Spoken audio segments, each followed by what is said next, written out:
for everyone, we're leaning into equity, right?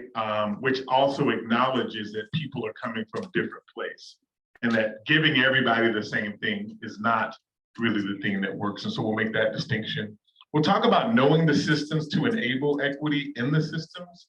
So we have to kind of know what we're dealing with, especially with the wave of legislation, anti-LGBTQ legislation, more than nearly 400 bills this year proposed just in 2022, and most of which single out LGBTQ children and kids in schools. I find that pretty insidious, but I think it's also telling to the point that we were talking about, that the reason this pushback is happening is because people do see the momentum and the change happening, especially among our young people. And then we'll have some time for Q&A. So, group agreements. Engage in mindful listening, aim to listen to understand rather than listening to respond. Speak from the I. None of us are representatives for the lived experiences of others or entire groups of people. And so if you're trans, you're not speaking for all transgender people. If you're non-binary, you're not speaking for all non-binary people. Don't ask me for the Black community's perspective because I don't have it. I only have my perspective, right? And nobody wants that pressure of having to speak for an entire group of people, right? So using I statements really helps with that. Recognize the additional burden often placed on those most proximate to DEI conversations: racial, gender, trans, non-binary, sexual minorities, youth, elders, people with disabilities. So some of these conversations, some of my readings, if it hits personally, this is not a session to teach you about your experiences of marginalization and oppression. You are an expert in that, but it's to create a conversation by sharing mine. We want to ask people to be brave. I'm one that really values the difference between safe spaces and brave spaces. And in safe spaces, we don't want to make mistakes. We don't want to say the wrong thing. We don't want to offend. And everyone just sits around in the room and does this, and you leave and nobody grows, right? So if there's a little bit of tension, if something feels uncomfortable, like, to me, that's growth. Growth stretches you. And what's said here stays here, but what's learned here leaves here. So one of the ways that we protect the confidentiality in the space is by, you can share something really important, but I'm not going to go back and say, Mom's Duke said in that session, blah, blah, blah, blah, blah, right? But if you share something really profound, I may go back and share, like, wow, I really learned something so important to me. Now, if I get your permission to share, that's fine. But the idea is we want to protect people's individual comments if we don't have permission to share them out. And that's, it's not the Las Vegas rule, like, whatever happened there stays there. It's like, we actually want you to share and encourage you to do that. Outcomes, I think one, by understanding empathy, participants will engage in reflection about how understanding their own gender journey enables better advocacy for the children they parent or support. Participants will understand the critical importance of intersectionality, which we've already talked about, and its importance on allyship for all children. Participants will explore strategies for being active co-conspirators, which I think is a step beyond being an ally, creating safe cultures and climates for kids. And participants will build resilience and strategies for supporting kids, even in settings where legislation or policy fails to do so. So we get there? I'm going to invite you, and I passed these out, not necessarily for your reading in advance. I've been told, because I'm a poet, that like things read differently if they hear my voice. So I've actually been asked to, I'm an author, I've written a few books, and they're like, Timon, you should do some audiobooks for your writing, because like it would really help. And so I'm going to give you the benefit of that, but I'm not going to start from the beginning. If you turn to the second page, it starts with "you say," and I will read the remaining parts of it. I do want to give a little context. I was in graduate school at the New School in New York City, and we read this author. It was very new to me, Hélène Cixous, Algerian-born French feminist theorist, and she wrote a book called Coming to Writing, about how basically writing saved her life because it gave a language and a space for articulating what was kind of unnameable, what was so difficult to talk about. And I think that poetry holds that space for a lot of people, because it's like, what do you call that? And poetry gives us the freedom to kind of describe it in ways that we typically would be able to. So when asked to write an academic paper about the book, I was like, this just doesn't feel right. Like, how am I going to contain this poet in this academic formal context? And so the professor said, I said, well, can I write her a letter? Can I write this woman a letter that I read the book? And she said, as long as you engage all of the theoretical ideas that we captured and show evidence that you understand the reading, fine. And so I wrote this. It's in my first book, which is called Red Dirt Revival, A Poetic Memoir in 6 Breaths, which is quite a book. It's the book I wrote. I mentioned earlier that in '99 I was given a year to live because of my HIV diagnosis. And so I wrote this book because so many of my mentors, Marlon Riggs, Essex Hemphill, Melvin Dixon, these were Black gay poets who all died in the early '90s. And so when I found out that I had contracted HIV, I was like, well, I'm going to go out with the flame, right? And so I wrote Red Dirt Revival with the assumption that, like, this is my last will and testimony, and I'm going to speak truth to power. And fortunately, the medication got better. I got better. And then I was like, oops, I wrote this book telling all my business. What am I going to do? And I literally had a moment where I was like, I really have to put the book out. I can like retreat it. And something said, like, maybe that situation happened as a way to will the courage to tell your story. And I haven't turned back since. So pretty important moment. I will say, if you get the second edition of this book, so this was a woman I was reading in class. 2 years later, there was a woman visiting an admissions office I was working in from France. And I was like, oh, like one of my favorite writers is from France, ha ha ha. So she's like, oh, who do you know? And I said, her name's Helene Suxu. She goes, oh, she's my neighbor, ha ha ha ha. So I'm like, you're like Helene Suxu's neighbor. At this point, I'd read all of her work. I was just a super fan. And I was like, yeah, I wrote this crazy little paper for grad school. Like, she's like, give it to me. And so like I printed out the letter. She took it back, and probably 6 months passed. So I had forgotten that but I get this letter in the mail from France by Helene Suxu. Oh. So you'll have to get the book to read the response, but she actually wrote me back and answered some of the questions that I raised here. So I'll just go ahead and start. And this is, I think, a perfect from what Aaron started, where Sue went in talking about binaries, right? This was Helene Suxu was one of the first person that really described and helped me to understand binaries and therefore understand my own identity. You say, I come biologically from a rebellion, from a violent and anguished direct refusal to accept what is happening on the stage of whose edge I find I am placed, as a result of the combined accidents of history. And that's from the book Sorties. A result of combined accidents of history, I feel I am too. Timem, violent, accident. The unveiling of that name was inevitable, Suxu. I cannot employ such strategized silent speech much longer if I sincerely want to help you fight the war. Timem, what does it mean for you? Does it upset? Does it remind you of biblical apostles you conveniently omitted when you took shortcuts through your skimming of the Bible? White male prophet whose words signify things like death and suffering for folk like me. Book of life? Rather, it is white man whose words are taken to mean what those who conquer assert. I cannot use these words, Suxu. They are too corrupted. I don't feel no connection to that Timothy character. He is too knowable.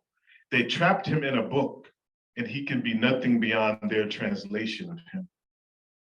Please forgive my occasional renouncing of proper speech, when in passion, my nature tongues tends to reveal other linguistic sensibilities and wits. This accidental tongue is sassy and come from thick, full lips, and most time don't make no sense to folk who try too hard to translate. You learn to read, to write, to scream, and to vomit in Algeria, which is from Sorties. That you recall so much of this place, this Algeria elicits envy in me. You seem to have an access to the origin of your resistance unavailable to me. Cincinnati ain't nothing but a word on my birth certificate. But I've heard stories from mother about what I was like then. Mother's strength provided an easy birth. They all noticed a horrifying reluctance on my part to scream like most babies until doctor tried to cut off my clit. It was then that I put up fit. I still maintained the foreskin which dulled the blade, and skin of femininity maintained. I still resist Suksu. In Cincinnati, she wanted to name me Toya. I came out a boy. But mother said Timothy was as good a boyish boy as any woman wanting a girl could want. Quiet.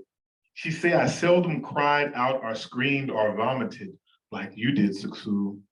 I banged on the high chair when hungry, and apple slice quieted me. The forbidden fruit still tantalizes, satisfies, massages my tongue, prepares it for rebellious speech. My first word was daggum, and mother said I was trying to signify a father who was seldom around. Rather problematic, don't you think, Suksu? Daggum, dad? Oh, but an innate intrinsic longing, say Freud, to identify with the father, power, phallic destiny for such words, right? Mistranslation. I don't know nothing else of Cincinnati except for my inability to spell it right, unless by chance I stopped resisting long enough to conform to correct spellings, good vernacular, proper speech. I learned to bang on high chairs and be misunderstood in Cincinnati. I think that I learned how to read, write, scream, and vomit elsewhere. I did learn. You say, so I am 3 or 4 years old, and the first thing I see in the street is that the world is divided in half, organized hierarchically, and that it maintains its distribution through violence. I saw this too. Daggum, whose participation in family was sporadic, dominated. He was a preacher who talked a lot and seldom meant anything he said. He was crafty with words, and this I admired, even though the words sometimes wounded. But it was his ruling by the fist that I feared most. It silenced mother and yet beat her for not speaking. Hands choked her so that she had no breath to speak. It struck the blow to mother, which ignited baby screams and shook babies in midair for being noisy. Dictator. He was powerful, domineering, tyrannical, ugly, mad. He was me 10 times bigger, Suksu. I hated this. Male destiny being played to me before innocent eyes. A boy child as young as I could not turn off the recording, would never be able to disable the brain's tendency to recall. I hated nightmares in the middle of days, Suzu. I wanted desperately to resist this destiny. I wanted to understand where the aspiration to resist originated so that I could take my mind back there and get more resistance substance. Most boys knew that it made little sense to resist such destinies, privileges, and did not hesitate to strike the little girls and boys who were too afraid to strike back. Boys were mean. I resisted boydom. I resist feeling destiny. How do rebel boy children survive, Sisu? Will I have to find my own way? I recall these words of yours. There has to be some other, no master without a slave, no economical, political power without exploitation, no dominant class without cattle under the yoke, no Frenchmen without wogs, no Nazis without Jews, no property without exclusion, an exclusion that has its limits and is part of the dialectic. Is othering really unavoidable, Suksu? I'd hoped that there was another way, but it seems like there will always be othering. Our struggle is an ardent search for that unexploitative, anti-exclusionary, non-dialectical space where my othering you is not antagonistic. My mother gave birth to Toya, my little sister. I sometimes wonder if I was supposed to be her and she me. Are both of us indistinguishable, both with affinities for whatever color boy blue and girl pink make when they consolidate? What color would that be? In the dark, or in closets, or in the ghetto alley, Toya and I exchanged blues for pinks and white Barbies for green army trucks. These were secret spaces where resisting, where nurturing of rebel consciousness was encouraged. But then we got caught by Daggum. There will be no faggots or bulldaggers in the house of the man of God. So sister and I stopped resisting for fear of fist powers. And when I named myself, I stuttered out of fear. Where did I learn such fear? How did I grow to fear resistance? And the children joked, Tim, Suksu. If I only had words to express my hatred for their trivialization of my impediment. But mother taught me something about not letting words hurt me. Sticks and stones may break my bones, but words will never hurt me. And they did. Mother was wrong. Little Timothy wanted to die too weak to rebel, too scared to speak, but at least having learned to strike at those who angered him, die a boy.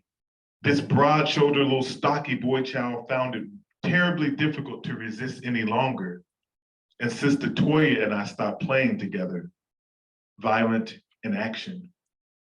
And so I lived a boy, turned over a desk in furious rages when punks looked at me the wrong way. Destiny. Talked loud like Daggum and intimidated others by biting and scratching and hitting those who challenged my masculinity. I masked. Is this how Daggum got the way he is? Did he lack the strength to resist? Suksu, where did you acquire your strength? Your girl child seems so much stronger than my boy child, no less conscious of how violence attacks, however. Where did you get your armor? You say, I asked everywhere, where does your strength come from? What have you done with your power? What cause have you served? Did anyone answer you, Suksu? How did you connect with the persons endowed with an individual strength but without authority? The play and exchange between you and me must be one strategy we can employ in order to connect with anti-agonistic warrior speaks like self. I responded with the Daggum-like black churchy amen when you said, everyone knows that a place exists which is not economically or politically indebted to all the vileness and compromise, that is not obliged to reproduce the system. That is writing. If there is somewhere else that can escape the infernal repetition, it lies in that direction where it writes itself, where it dreams, where it invents new worlds. My knee-jerk skepticism of the urgent agency writing armor guarantees temporarily suspended the day I affirmed Timon. Speech therapy would not cause me to forget or deny the name that signifies both of my death and rebirth. Timon, I speak properly now, except for the sounding of my name. My strength was revitalized by a growing awareness of mother abuse. How many of my siblings were born out of consensual lovemaking by my parents? Was I rape child? Does it matter, Suksu? How many white folk at grocery stores will sneer at my mother's use of food stamps to feed her 7 children? I wanted to kill them for their hatred. This is when I first understood the binary, Suksu. Cash, food stamps, white, black, rich, poor, power, impotence. These binaries are not so subtle, and there are others, violence. Why did your mother have so many children? The sympathetic white lady asked. Violence. If I knew words better then, I would have said maybe it wasn't her choice. Fighting back, talking back, timid. Names aren't supposed to have apostrophes. Suksu, I don't like war. I wanted to believe that change would arrive by having peace talks, the kind white men who run the world create for each other because peaceful talk is not a given. Violence. Upon reading of your obsession with this battle, I wanted to scream, you are wrong. You cannot fight violence with violence. But I realized early that there is the difference between the type of violence which aims to kill those with less power and the violence one assumes to save her life. I learned to read and write to save my life. She says, if I myself shout in disgust, if I can't be alive without being angry, then there must be others like me. I don't know who, but when I'm big, I'll find them and I'll join them. That I have two mouths, those very words must represent something. Coalition, ally, friend. I had lots of friends as a child. Dr. Seuss, Webster and his dick son, Airy, Sesame Street. I manipulated and reinvented their intent in order to arm myself. I admired genderless puppets and cartoons and solicited their help against nightmares. We successfully joined forces and battled nightmares in the way I wish to conspire against the enemy with you, Suksu. I asked for my fear of other to go somewhere and hide so that I could write you. Every reading of your words invents a new text for me, differently revolutionary. You inspire strategies for boy children like myself who resist, bisexual, enigmatic, spiritually hermaphroditic souls who learn to war in order to end war. The newly born woman you represent encourages me to find a space where new men can be born. We will subvert and substitute old binaries for new ones. I submit an example of this new binary, this new othering. Strong, rebellious names grounded in painful but resilient personal narratives. An unassuming sharing between you and I secures the new model.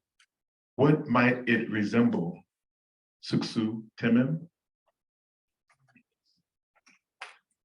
So, there's a lot to unpack there, but I think I put that piece away for a while, and I was actually reading it, one of the classes I was teaching in a department of critical race, gender, and sexuality studies. I was reading it and I was like thinking about my own identity and in particular pronouns at that particular moment. And because I show up in the world as masculine and a cisgender guy, but I often have a disassociation with all that comes with that. I'm not invested in masculinity in any way, and yet I understand the privileges that are given to me because of it. And so the letter to Suksu was this way of like, what if you mistake me as one of them, right? Because of how I show up in the world.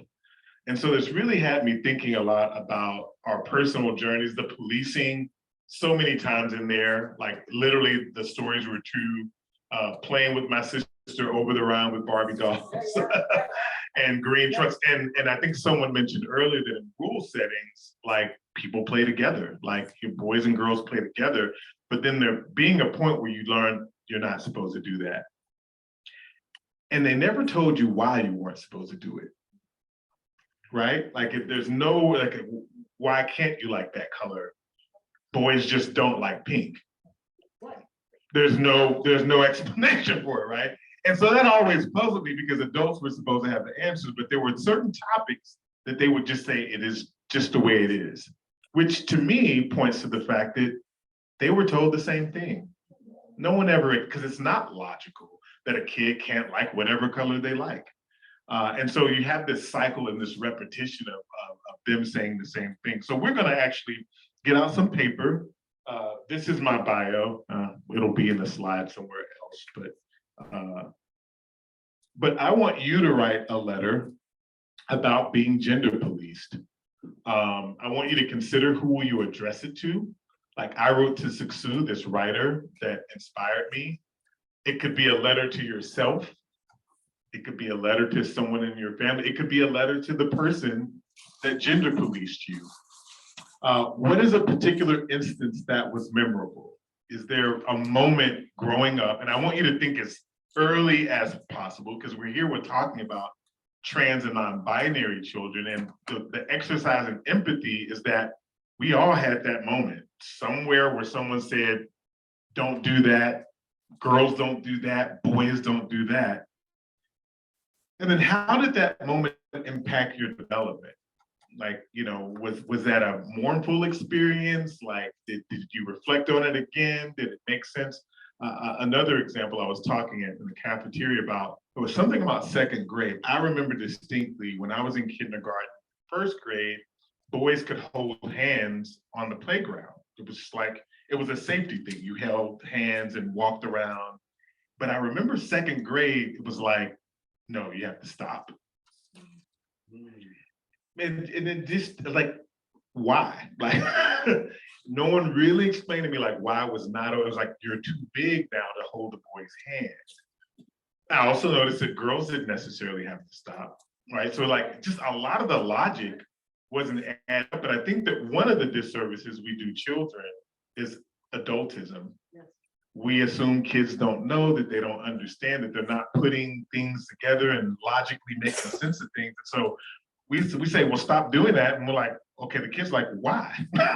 And we don't give them an answer. So we're gonna take 10 minutes. I'm gonna put the stopwatch on. And I just want people, including those of you who are joining, to just take about 10 minutes and reflect on that moment. Like, what is a moment when you remember being gender policed, told that you couldn't or shouldn't do something that was very normal and natural for you to do?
more minutes.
About 2 more minutes, so begin to think about wrapping up, or at least a stopping point, whatever your letter is.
All right, let's start to come back together.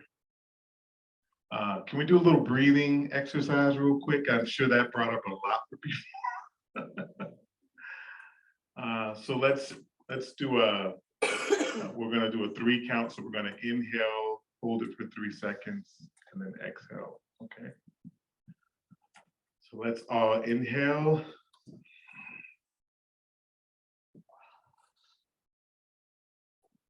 Exhale. Gonna do that one more time. Inhale. Exhale. Anybody care to share? Oh, yay, this is fun.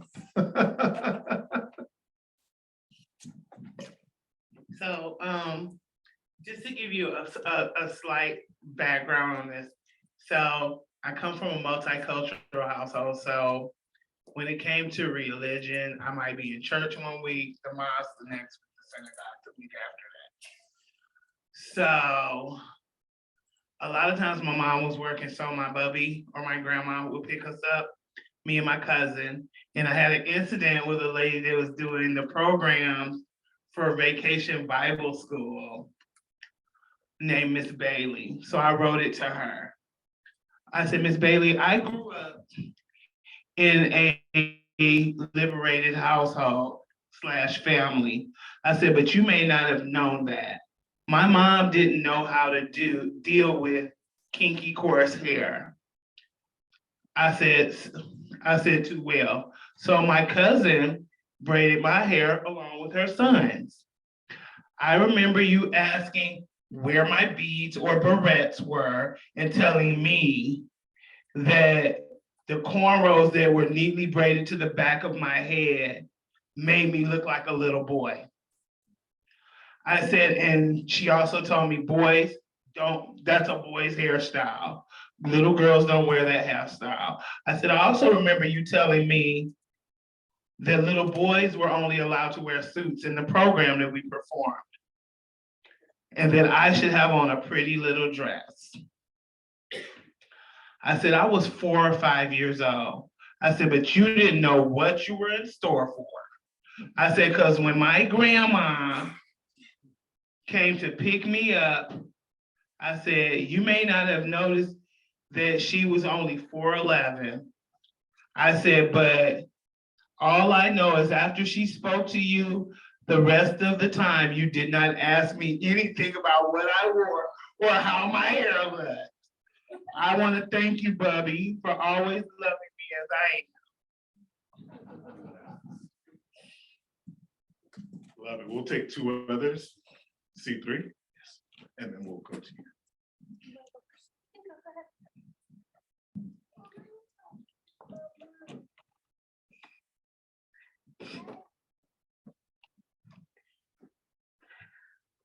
I'm still afraid of those pants. Baby pink jeans, bedazzled with a row of fake silvers along the pockets, both front and back. The nurse's office lady rummaged through the labeled girls' bin of clothes that had been left behind over the years. As she pulled out the girliest pants that could have possibly existed, she pulled back the room's curtain where I was to go change. The rod screeched, triggering my already palpitating heart to go haywire. Today, when I think of that moment, I still gather goosebumps along my forearms.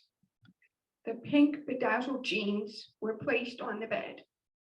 I shuffled in, my back to the curtain screeching behind me again.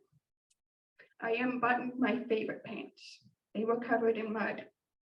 They were the ones where you can zip off the bottom so they become shorts. They were evergreen and had so many pockets, so many. I loved them. I wished for them at Christmas. So why was it that Santa could affirm me, but not the nurse lady? I pulled up those pink pants and I buttoned them.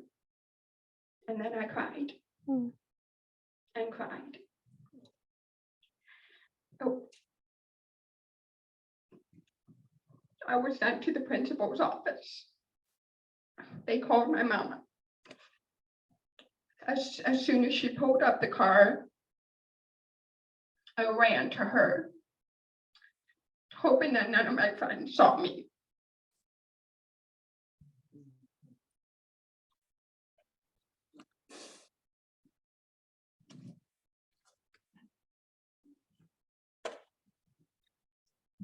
Thank you for sharing that. Thank you. And I think, as I think about what you shared with us earlier, your fight for your family and to be able to parent very differently is rooted in your own personal pain. And I think that's the source, the despair that we talked about earlier that we have to tap into when we get tired, right? When the despair starts to hit, we have to realize that we're fighting for our younger selves, right? And we're fighting for the kids so that they can grow up in a space, in a world where they don't have those same things. I'm going to ask if would you be comfortable coming here? Because I think the camera will pick you up. Awesome.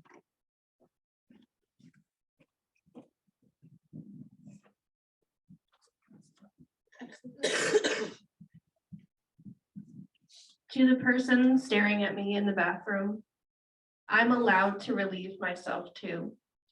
There's no need to stare at me. There's no need to hide your children. I'm gonna go in the stall and do what my body allows me to do.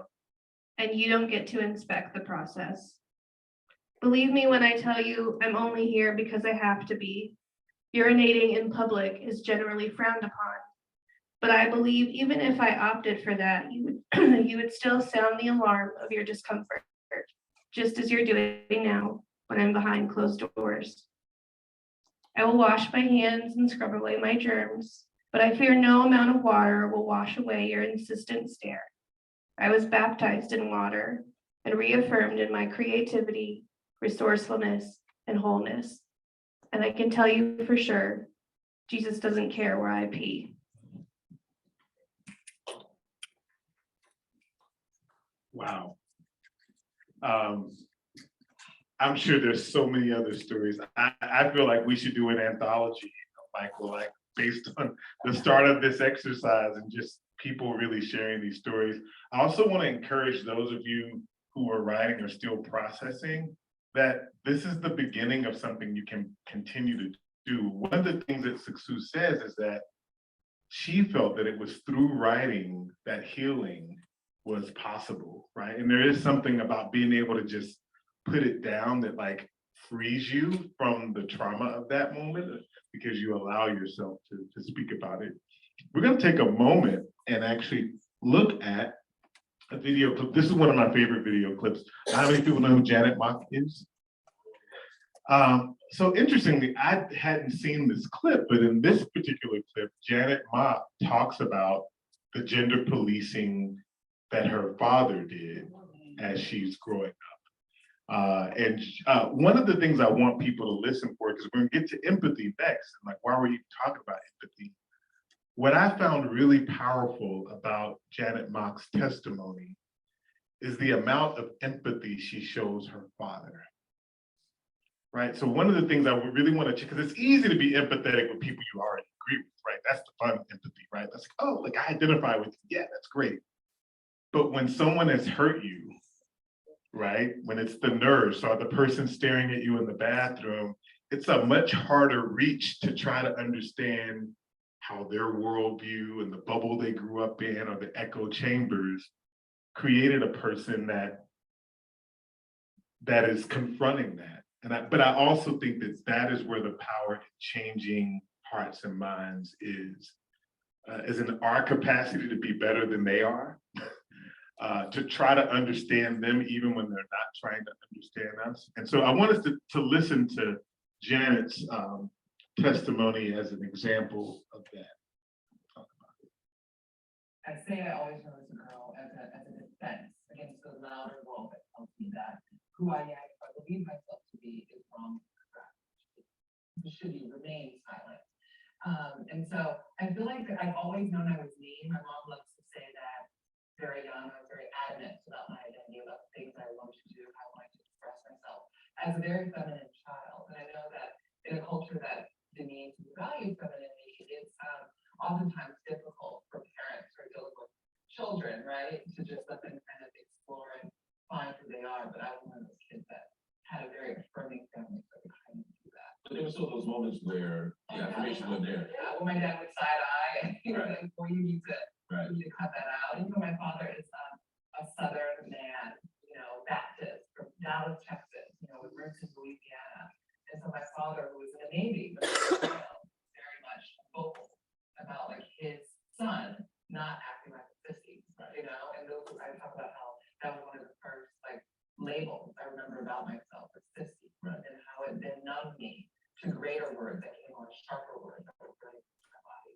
And I think that my father, that was his way of caring, was through gender policing, which then taught me that who I was wrong, and I internalized a lot of that stuff. But luckily, I kind of unpacked that throughout my life. How did you find the space to resist that kind of gender policing? Because you transitioned relatively early, relatively young. How are you able to do that, despite the fact that the broader world of your immediate family was saying, no, be who you're supposed to be. I think it was a bunch of compromises. I think sometimes, like, I would do something, my father would catch me, and then I would, kind of backpedal a little bit and try to like push up a little bit. And then I would like try it again. So like I remember in the second grade, I told my teacher I wanted to be a secretary, right? And then she wrote a note to my father about my femininity and all this stuff. My father then policed me and gave me this lecture about what boys do with girls, blah, blah, blah. And so then I went back in and I came back out and started playing house with my friends secretly. And found out about that and I told that. So this really tragic dance in a way, like full of like stops and starts and things that my girlhood, the composite of it was a bunch of these little bitty moments that I kind of stole for myself. I would call myself Keisha, would flirt with boys and do all these little things and like flirt over the phone and then wear Rex. And then when I was out with my girlfriend, I would like wear my hair down and all of these little bitty things. That it was kind of just a composite of all of that stuff. How does your family respond to this as you're navigating these communities and these spaces? Well, luckily, I was with my mother, and so she was a lot more sensitive, a lot more caring and affirming. She listened to me. She let me lead the way on a lot of these things. My father was absent. He was in Dallas, and so we had more of a long distance relationship. He didn't have the time to kind of shut up on me or anything like that. So a lot of it was hidden from his past. A lot of it was hidden, and then I wrote him this really adamant letter when I was I think I was 15 years old. I told him, this is my name is Janet, I go by she and her pronouns. I need you to, address me in this way, or I can't talk to you anymore, at least until you can come around to that. And my father wrote me this really beautiful letter, which I do have in the book, where he tells me that no matter what decisions I make, he'll always love me. And I am the child and he is the father. And his job is to just love me and knowing that no matter what, he's there for me. And having that That shocked me, by the way. yeah. When I read it, I didn't expect it. Yeah. I expected the exact opposite. I expected the story of being shunned, of being marginalized, of being erased, from family. And my father is one of my biggest advocates in his own life, right? He still lives in a very predominantly Black community that sometimes hasn't been outreached and told and taught about these issues, right? And so he's having to do a lot of that work on his own, within his own community, saying to, some of my uncles who are like, why are you calling your son Janet? Why are you doing this? Why are you doing that? This is my baby. This is not any of your business, and he just that's just how my father is. And if you really tap into the character of who he is, it's very much mirrors my own character. That's so far journey from spreading a buzz, cut your hair, you don't ride a bicycle that that's inspiring in some sense. I mean, do you have a sense of hope that the world can be radically different soon around transitions? I do, but I'm also a very hopeful, optimistic person. So I think that if I just look at my own family's journey through this, specifically looking at me and my father's relationship, which is also very like a big theme and through line through it, the crux of our conflict together is the fact that we both wanted each other to be someone else. I wanted him to be my mother. I wanted him to be caring and kind and warm and gentle, and he wanted me to be tough, like my brother Chad, who's younger than me, and he wanted me to be more masculine and kind of, and I do have those qualities too. I am, I do, and I wouldn't call them masculine qualities. I would say that I'm very assertive, I'm very adamant, and I'm very, out there, I guess. And so I think just looking at my own father's journey, I do feel hopeful because this is a man who knew nothing about this issue, and he has come to continue to love me, regardless of maybe the things that he doesn't understand, right? But his love of me, his care of me, that enables him to transform himself, right? And I just think about my brother Chad, who just had a baby yesterday, little baby in the world. And he finished reading the book. He started using terms like cisgender. Wow. And he started using terms, and this is a football player. I'm not going to say that he's stereotypical or anything like that, but I don't go home and talk about gender issues. I do have my own Janet, who's a headache for pain in the ass. And so I just look at my own family's evolution. I am hopeful. And I do think that part of that comes with learning about people's story. And hearing them unfiltered through the source instead of hearing it filtered through media and all of these things that then can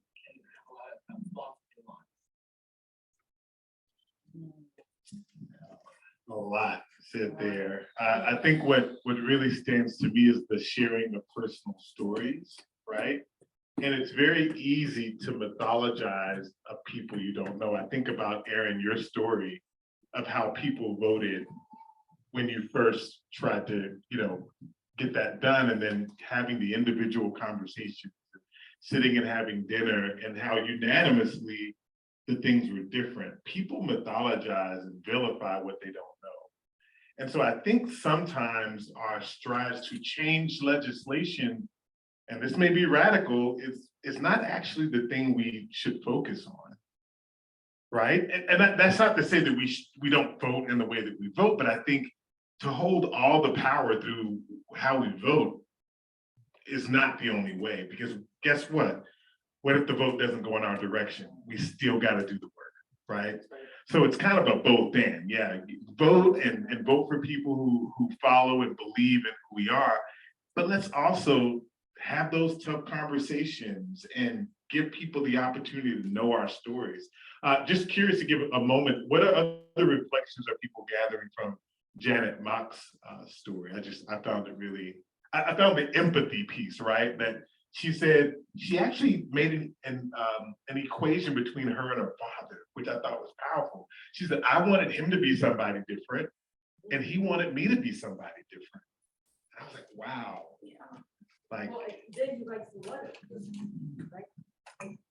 They both wanted each other to be different until she writes the letter at 15, which is amazing, to say, look, this is the deal. It's my name, it's my pronouns.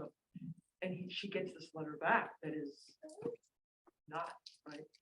How amazing is that? That's what caught me. It's like, yes, and yet here is this transformation.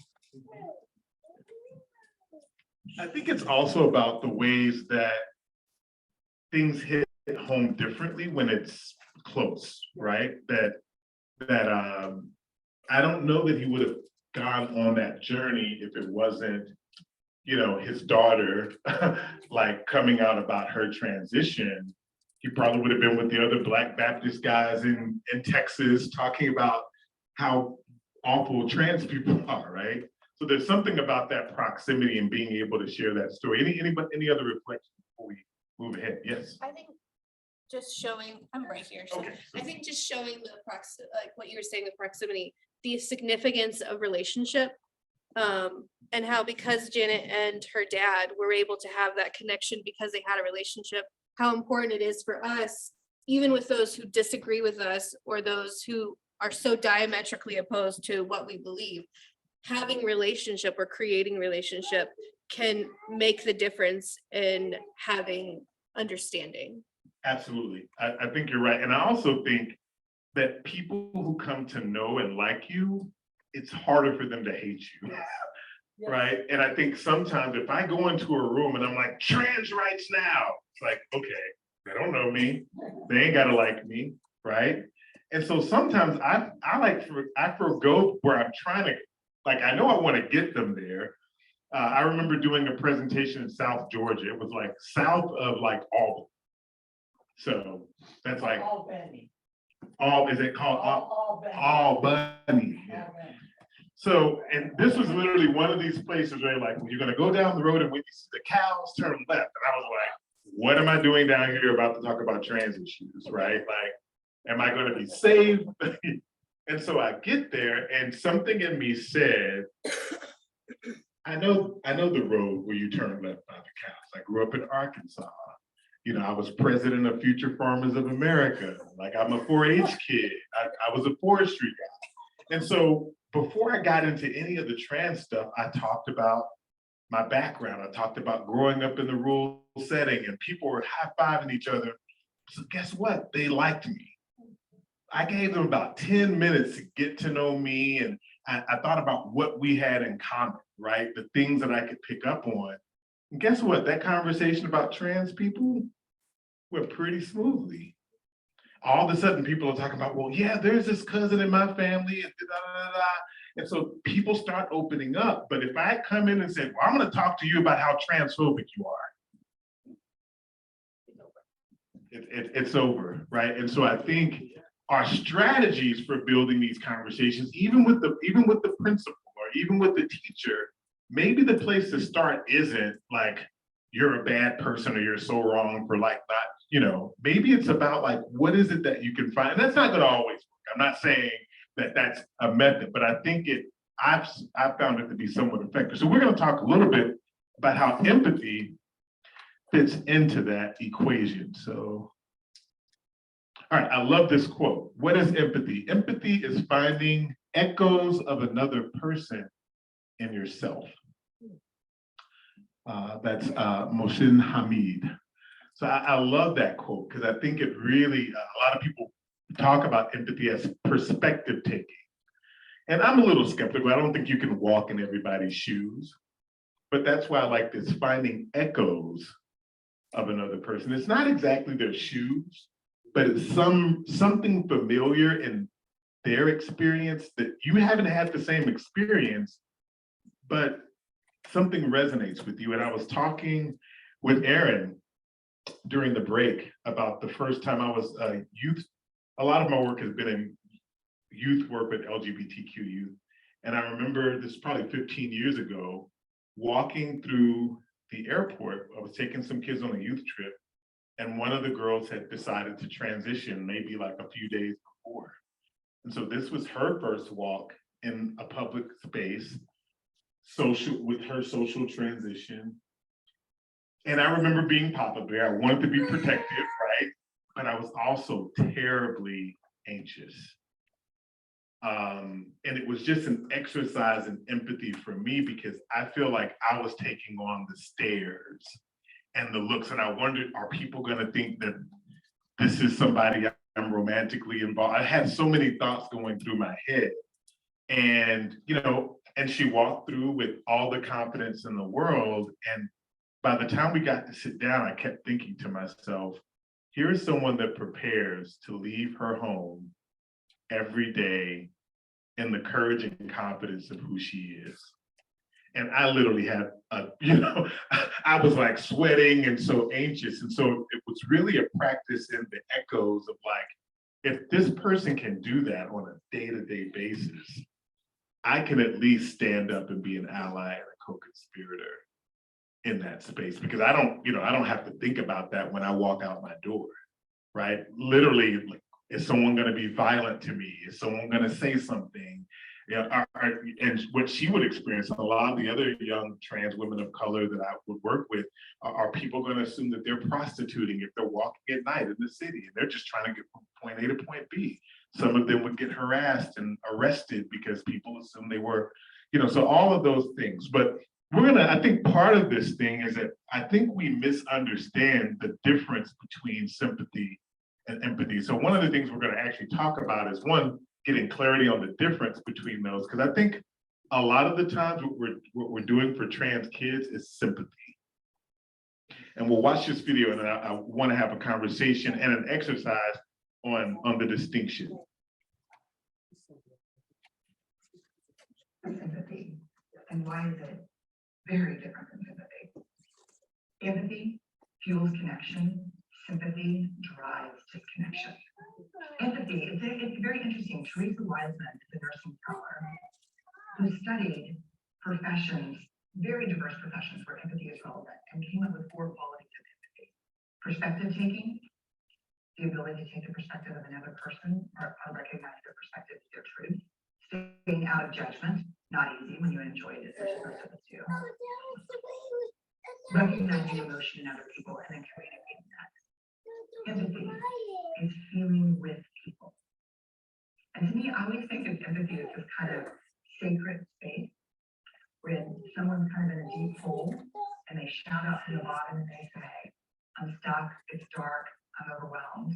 And then we look and we say, hey, I'm down. I know what it's like down here, and you're not alone. Sympathy is, ooh, it's bad, no, you want a sandwich? Empathy is a choice, and it's a vulnerable choice, because in order to connect with you, I have to connect with something in myself that knows that feeling. Rarely, if ever, is an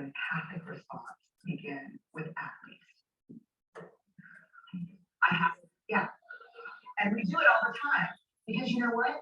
Someone just shared something with us that's incredibly painful, and we're trying to silver lining it. I don't think that's a verb, but I'm using it as one. We're trying to put the silver lining around it. So I had a miscarriage. At least you know you can get pregnant. I think my marriage is falling apart. At least you have a marriage. John's getting kicked out of school. At least Sarah is an A student. But one of the things we do sometimes in the face of very difficult conversation is we try to make things better. If I share something with you that's very difficult, I'd rather you say, I don't even know what to say right now. I'm just so glad you told me. Because the truth is, rarely can a response make something better. What makes something better is connection. Go Brene, go Brene. Yeah, so Brene Brown, yeah. I'm sorry. And why is it? So yeah, reflections on that. Like, I think I was one of those persons that was taught the wrong way. Like, I thought sympathy was good. And then I realized what you're doing when you sympathize is kind of dismissive, because you're trying to fix something rather than sometimes just listening and trying to find the space in yourself that tries to understand. Like Janet Mock was saying, like, my dad was in the military, he's raised a Black Southern Baptist guy. Like, I'm trying to take on the perspective of why he would say the things that he would say, rather than just, he's a bad man, he's a lost cause, right? And I think that drive to try to understand where that perspective comes from enable them to connect. And I think on both sides. Comments about the empathy sympathy thing. Yes.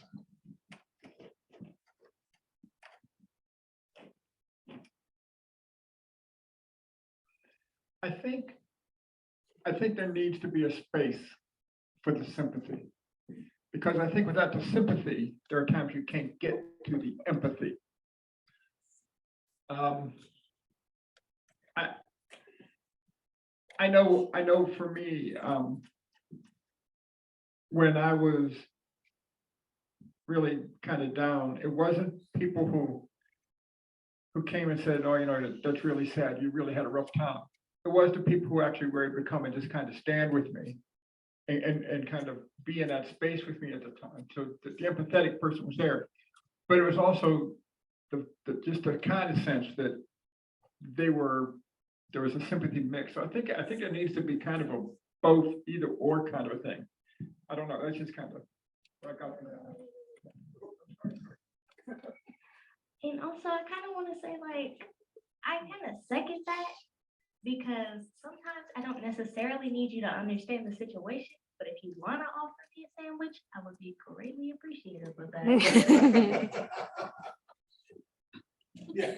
So I do think this is a both and. I think this video is just trying to distinguish them. It's not saying sympathy is bad and that empathy is good. It's saying that, like, here's the difference between those. And sometimes people just want a sandwich because I don't want to talk about it. So yeah, thank you for the sandwich, right? Yeah.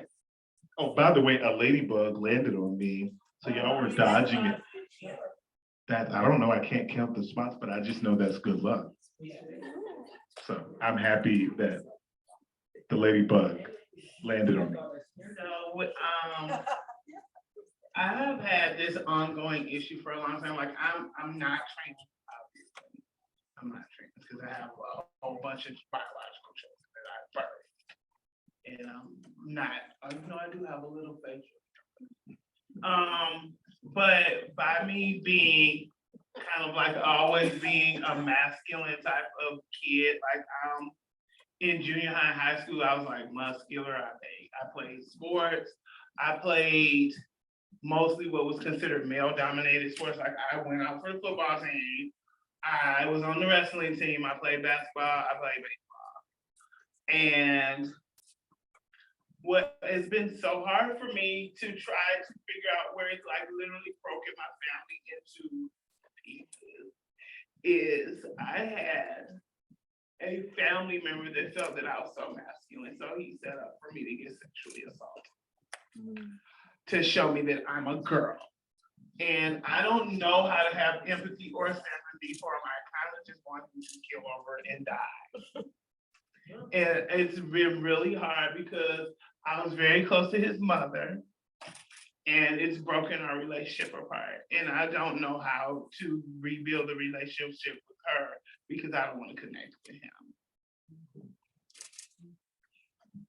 And what I want to thank you, one, for sharing that. And so by no means do I want to send the message that go find your worst enemy and the person that hurt you the most and like try to understand why they did this horrible thing to you. Because I do believe there are limits. There are limits to empathy. And I think it's self-care to say, I'm not ready for that. I don't want that. You know, I've drawn a line here. So thank you for sharing that, but I definitely don't want to say like, no matter who it is, no matter how they treat you, try to understand where they're coming from. I'm trying to have empathy. I'm trying to have empathy for her and realize like, because I don't have a relationship, I can't stop her from having a relationship with her son. That's her son. She brought him in this world, but it's like really hard because it's kind of like when something that traumatizing happens and everyone in the group is aware of it, you want them to be like, I hate him too, you know? And it's like really hard for me to have empathy and say, okay, that's her child, even though I have children. But it's like, you kind of get that hierarchy. I'm like, my kids would never do anything like that to anybody, you know? So it's really hard for me to like have empathy for her and her continued relationship with him. I appreciate sharing that. And my comment isn't to sort of solve it, but just to say, I think that's perfectly okay for you to. Okay, I'm having that issue too with the Apple Watch. I want to talk a little bit about why we're discussing empathy. I do think empathetic people make better allies, and that's on both sides of the coin, right? So in the case with Janet and her father, their desire to try to understand the other's perspectives allowed them to be better allies. I think sympathetic cisgender people inadvertently make a spectacle of trans and non-binary folk. And we're going to talk about that a little bit, right? Like in our advocacy for trans and non-binary people, when we can see them as a them and an us, and we're trying to fix the issue as opposed to understand and identify with what that process is like. And that's why I had people do the exercise at the beginning, because sometimes we don't think about our own gender policing, our own trauma around that. And you're better able to advocate for the harm this is doing to a trans or a non-binary kid if you can universalize the fact that this happens to so many of us. It's not exactly the same, but we are all victims of gender policing. And I think when you can explain that to people, it can sometimes offer them a window, a pathway into understanding how that might be causing harm. Also, not understanding how gender oppression and transphobia are systemic sometimes misses the boat. So I want us to think not just about transphobic people, but we're in a transphobic system, right? Our systems are designed to grant cisgender men power and privilege. Anything else disrupts that order.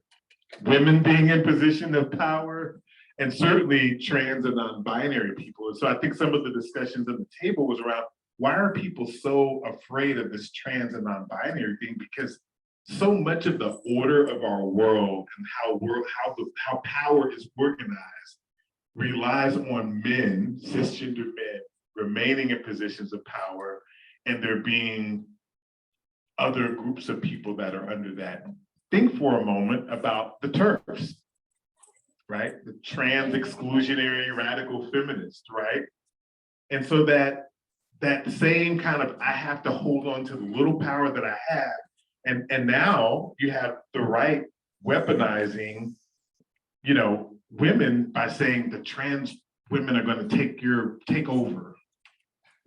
Literally, I mean, y'all have heard this stuff, but it's like, they're going to take your place. And it's all through this space of fear, as opposed to, we can all be happy and free. Like someone else being happy doesn't have any bearing on taking something away from me. We'll talk a little bit about that as well.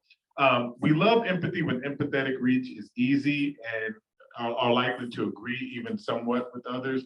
What about when it's hard? So that isn't to say go find the hardest instance and find a way to be empathetic, but I think in our advocacy for trans kids, to try to understand the people that have the perspective that they do, right? Like, where is that coming from? I'm a firm believer that people don't know what they don't know, right? And so sometimes when you have an opinion, you're like, how does anybody believe that? Well, take a look at where they live and who's around them, what church they go to. You know, I train teachers a lot of the time, and I'd have these people that go to universities in the Northeast and they get placed in South Carolina or Mississippi, and they say, oh, these people here are so backwards and they don't understand this and they won't use my pronouns and they don't know what cisgender is. Where would they learn cisgender? In Podunk, South Carolina. Where would they ever hear that word, right?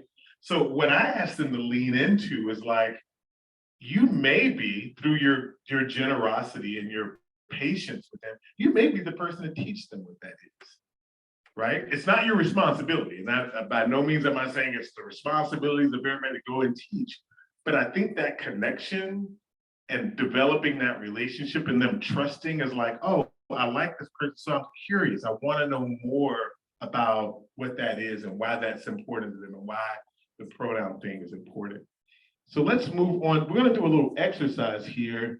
And actually, I'm going to ask, can you help do some typing in this particular slide? So we're going to apply this to trans kids. And I want you to think about instances or examples of where we've done this.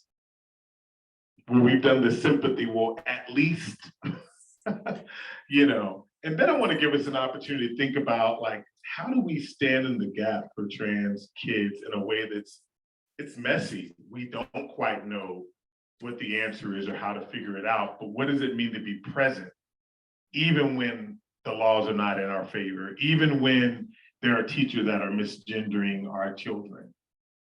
So what are some examples of, like, when we try to fix it?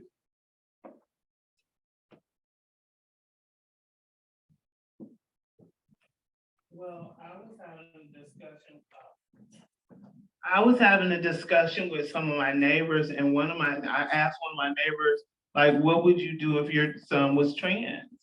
And he said he would rather his son be a serial killer. And I was like flabbergasted when I heard that. And he was like, well, you know, at least he won't be gay. And I'm like, you act like you're picking the lesser of two evils. You know, that's not what it is. It's him living in his truth. And I also did let him know, his son know that, like, you know, I'm not your mom. I know I'm not your mom, but if you ever need a safe space, you can always go to my house. And I mentioned that, or sometimes that's the best you can do. And that's why it's important for that kid to know, I know the environment you're in, and that might not change. And I can guarantee you that person probably has their own gender stuff going on. Yeah. When you'd rather your kid be a serial killer than be gay or trans, you're probably working through something. And there's a reason why there's such an adamant opinion about that. What about other ways that we try to just quick fix what's happening with trans kids? Yes. So I would call it pathologizing. And I say, oh my God, that must really be hard. Which is an assumption, and it could be difficult, but I'm doing that, oh, poor you. And that's what I call pathologizing.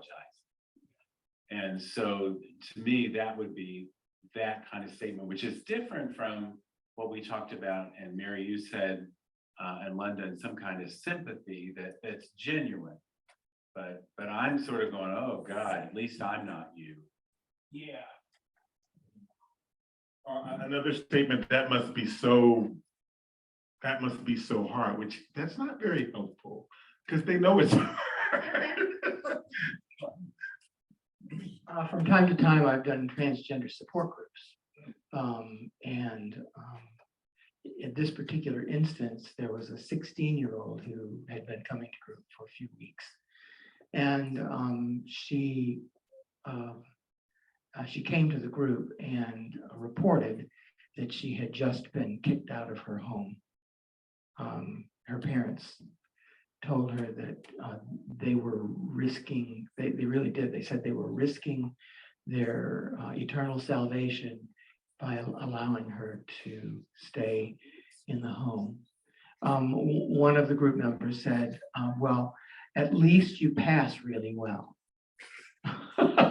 Which is like, oh, good. So that means you're going to do great getting tricks on the street, which it was not a very nice thing to say to her, but it was pretty awful. Thank you. That's a really good example. Sometimes we affirm trans and non-binary kids for what's favorable, and it dismisses the point of their trauma. Oh, but you're so intelligent, or you're a really. We have to be careful with this word resilience, and I hear it a lot when we talk about trans and non-binary kids. Like, you're so resilient. Well, does a kid have to be resilient? Like, we kind of normalize resilience as this kind of armor. And I think it was India Moore that said something about, like, I don't want to internalize or normalize having to be brave just to exist. Right? And that's something I had to, I'm a brave educator, right? That's my Instagram. That's like all the stuff I do. But I'm like, I don't want that to be normalized, because guess what? We don't tell cisgender straight kids, be brave when you go to school today.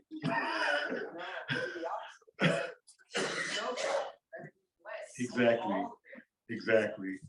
So I want to actually move us ahead a little bit, because we're going to get into some actual strategies. So in very general terms, and this is not just for trans and non-binary kids, what are features of a safe and affirming classroom? What would you consider that kind of space? And this is not specific to, this is for all kids. When you say a school is safe, what kind of features are you thinking about? And actually, this is where you can type in. Where they teach true critical race theory. So that all children can know about the true history. And also where they practice when they speak about religion, like I noticed at graduations, they're like, oh, they can't pray. Where anyone who wants to come up and pray can pray in their own religion, not in specific necessary Christianity. Okay. And I would add that the kids that don't have a religion can also feel a space there as well. With the way that there's a lot of pressure on teenagers these days and children, period, from COVID or whatever. So a safe space would, I have some mental health like an area for mental health for them to reach out, but also an area for them to have quiet time. I have one of my kids, sometimes they get very anxious, and they just need some quiet time by themselves so that they can gather themselves, so it doesn't go into like a full-blown whatever, so I think that would be very helpful. And certainly trans kids go through probably way more than the average teenager, and that would be, I just think that would be important. I would also like to add that if they had like openly gay teachers and they talk more about like gay sex education and stuff like that. I had another something that I wanted to talk about, but now I don't know what it is. Well, if it comes back, we'll come back to you. Okay. I like those things, right? So teachers that are out, I talked about how when I was teaching in a school in Texas, the principal literally told me, if you come out, we will fire you. And it's perfectly legal in a lot of states for that to actually be the case, even right now. So I think that's really important, seeing oneself I didn't have a Black male teacher until I was a senior in high school. And the one teacher that I suspected like might be gay growing up was accused of doing something I know they didn't do and lost his entire career. It was this huge deal. And so seeing that sent a message to me that you better not,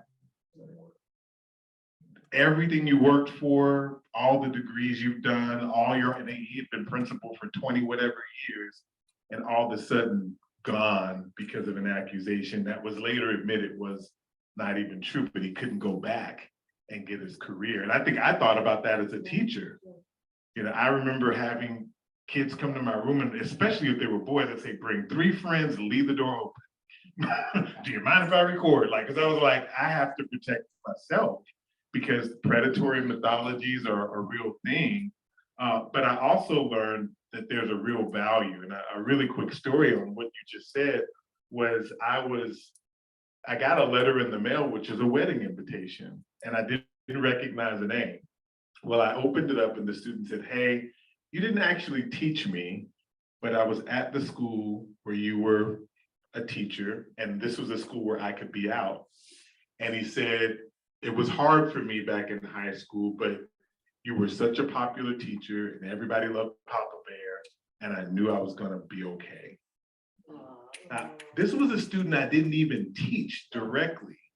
I was just in the hall, but literally my presence, and actually, to your point, statistics actually show that having openly gay, lesbian, queer, trans teachers in a school, just that alone improves the safety that we are talking about in the school. Because think about it, all these teachers in the school and nobody's queer, when it doesn't even add up, like the math doesn't match, right? And so I think it sends a message to students that like, this isn't a career path you get to be. It vilifies teachers as people that can't talk about their lives. And so I think that representation and visibility is so important. I was blessed enough for my younger children, at least, to go to a school where I also worked at, where they had openly gay, queer, and a trans teacher.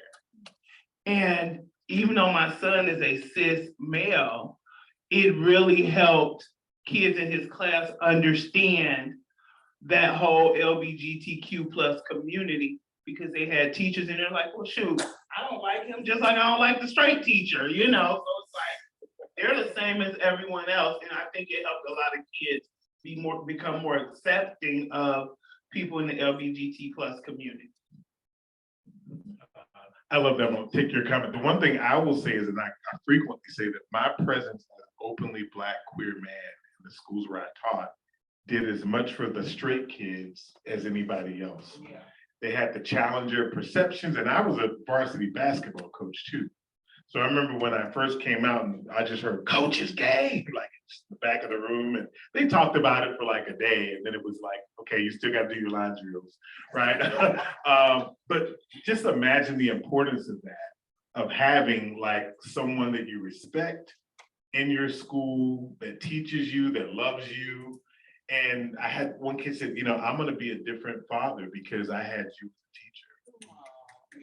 And that's why I said, to your point, it's not just about the LGBTQ kids in the school. Everybody needs to have those examples available to them. And you almost pretty much said what I was going to say, but because I think it's really important that schools have more than just, I grew up in a school and it was all white straight teachers. And I mean, it was horrid. And it was the teachers were doing part of the bullying. But I mean, there was no sense of anywhere for me to go talk.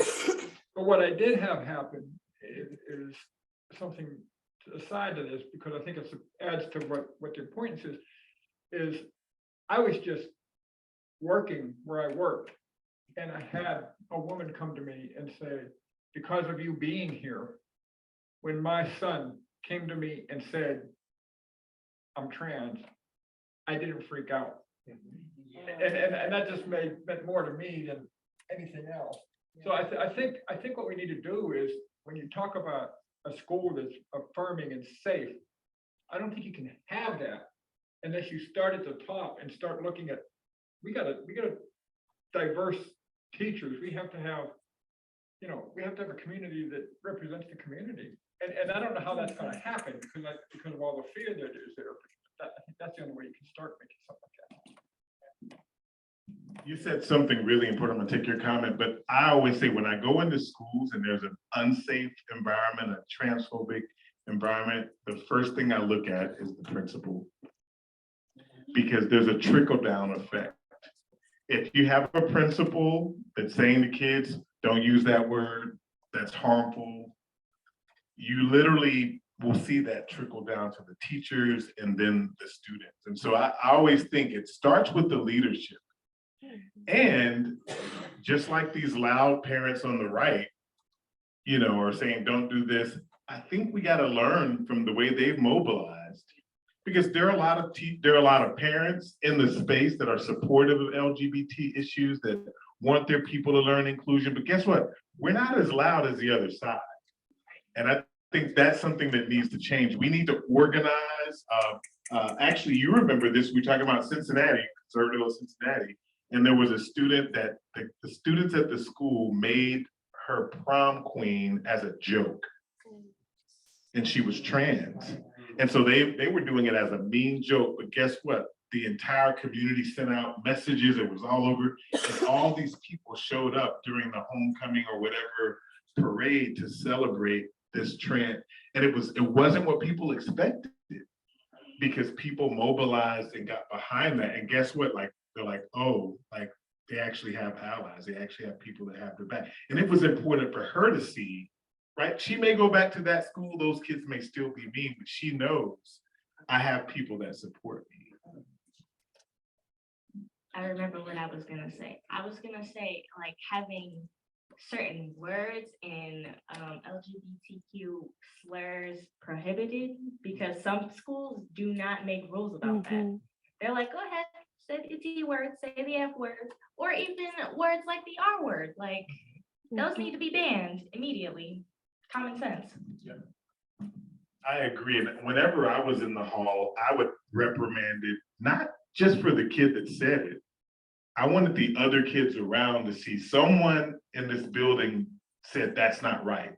Yeah. Now that kid may have gone on to their class. I may have not reprimanded everybody every time, but I needed everyone to know that's not an okay thing. And that's how you create a culture of respect. I'm gonna tell you a little bit about an ally that I had in high school. I was in my senior year, I was on the basketball team, I was a starting point guard, not because I was a good player, but because it was a very, very small school. So that's not a sure enough piece. But with that being said, I had a role on the team and I was a captain. And the coach mysteriously asked me one time after Christmas, when we're approaching the playoff season, to stay after practice and practice some more one-on-one for 20 minutes. And that went on for several weeks. And I assumed, okay, well, maybe this is because we're going into playoffs and we're going to lead the team to hopefully a win in the first round, maybe not after that, but we'll try to get one more win for the season before it's over. But no, those 20 minutes for a few weeks after practice was not because of that. It wasn't about trying to get one more win. It was because she, my coach, had identified that I was being bullied in very subtle ways and in ways that I could tolerate on my own when we talk about resilience. And it wasn't anything huge. It was mostly just words written on a chalkboard from kids in the previous period directed toward me as the child coming into the next period for the art class. And they weren't terrible words, but they were joking words, and they always stuck with me. My coach had identified that and maybe had heard about it amongst, my teammates as something that people were talking about. And because again, it was a small school, so word traveled easily. And it was because she wanted me to know that, and through very small conversations, she wanted me to know that I had someone in my corner who had administrative, adult, authoritarian, in a good way, power that was on my side if anything were to happen, if anything were to get worse. And that she just wanted to see me through to graduation. And so that's why she had kept me after practice, and that's an ally, focusing on what was truly, truly important. And she said, I have a gay brother, and this is what I would have wanted to do for him. So she was also doing it for her own like self of, my brother went through what he went through, and we didn't know how to protect him. But I'm going to do that for the next children.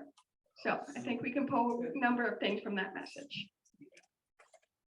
That is so powerful. It's interesting how it goes back to what we were saying about relationship, right? Like I've had a principal say to me, I made a lot of mistakes because I didn't know.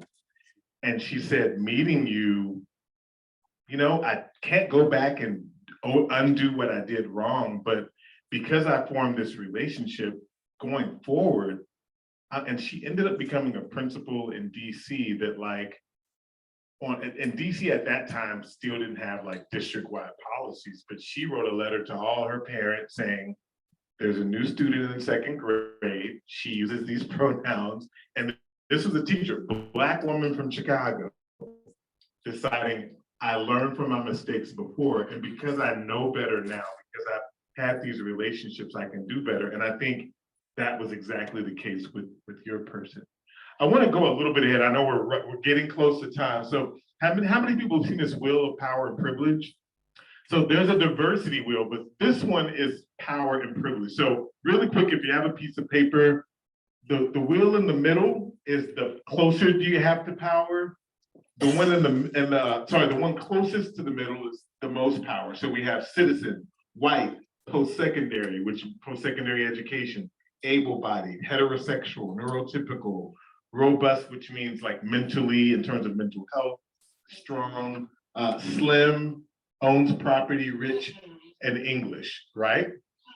In the middle, you have, you know, documented, different shades, high school education, some disability, and so forth, so on. So I want you to assign the closest you are to the middle, and I don't know if people can see everything here.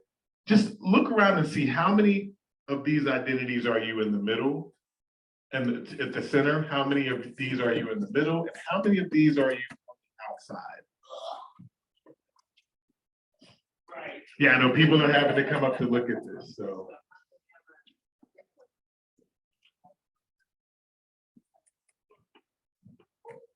So the closer you get to the outside, you see the more oppressed, the more systemic oppression.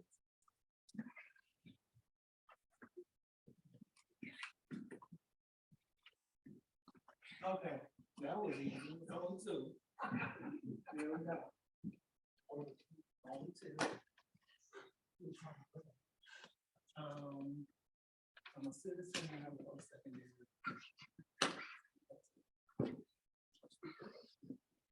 Oh, I thought you were saying, was I English? No, that's if you speak English. Is Okay, three.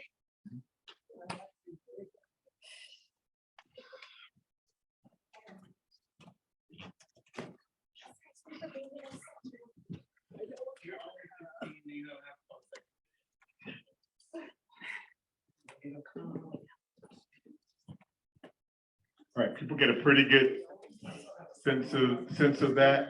So the reason I have people do this first one, how many people found it? How many people found that they had more things closer to the middle than they thought they would have? Like I did. I'm a Black queer man, so I was like, I'm all on the outside.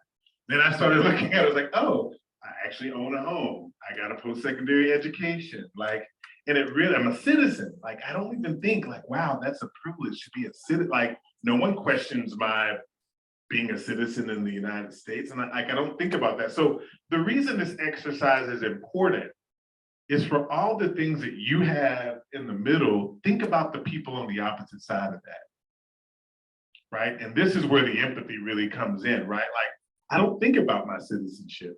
I don't think about being, when I go into buildings, a really quick story is I went to a party about 15 years ago with a friend, and we get up to the building, my friend's in a wheelchair, and we get there and we find out at that moment that there's not an elevator. And oh no, we found out there is a lift, but you have to go behind the building, behind the dumpster, which smells like bananas and rotten meat, and go through this freight elevator. And my friend said, Tim, I'm just gonna go back home.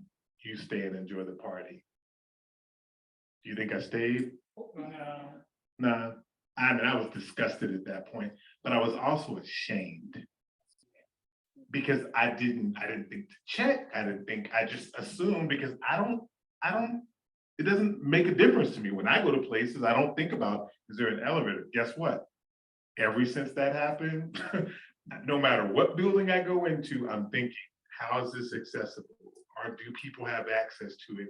And I got to be. And so this is a thing where like, I'm able-bodied. The reason this is important is because of allyship. I was on a board of an organization that bought a 4-story building. Wordplay, you talked about the mural. And the board was talking, and I was like, well, this 4-story building, it serves young people across Cincinnati, but doesn't have an elevator. I don't know that we should buy this building. Or if we do, we need to build an elevator. One of the board members was like, well, do we really have disabled people that are going to be? It doesn't matter. If it's one, if it's not someone we know about, it's about doing the right thing. So we actually did, we have to raise the extra money. That's what we have to do. And now we brag about being accessible and inclusive. I'm like, yeah, I don't even want to do that at first. But it was that experience 15 years ago, right? That proximity to a person that had that experience. Like I was not an accessible person. I was very, not thinking about people with, so it actually, for me, I think that's the important thing. How many things has it taken you to have a direct, immediate experience to actually understand?